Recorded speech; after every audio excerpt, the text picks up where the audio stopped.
வணக்கம் நண்பர்களே, ஆத்ம வணக்கம்.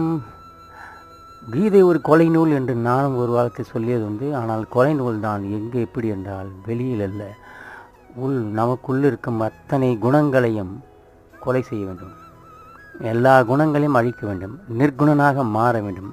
அந்த கான்செப்டில் தான் நம்மளுடைய குணங்களைத்தான் வெளியில் கேரக்டராக வச்சு ஒரு சித்தரித்து அந்த மகாபாரத கதை மூலம் வைக்கிறாங்க.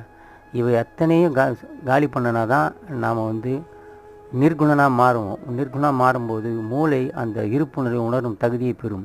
அந்த சமயத்தில் தான் நீங்கள் வெட்ட வெளியை சுகிச்சு மொத்தமே நானே பிரம்மம் என்ற ஒரு தன்மைக்கு நான் மாற முடியும்.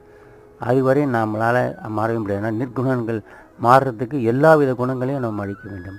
நம்ம தேடி பிடிக்கும். நம்ம எங்கெல்லாம் எந்தெந்த குணங்கள்லாம் இப்படிலாம் இருக்குமோ அத்தனை குணங்களையும் நாம் தேடி பிடிச்சி நமக்குள்ளே அதை அழிக்கணும். இதையே மகாபாரத கதையினுடைய தத்துவம்.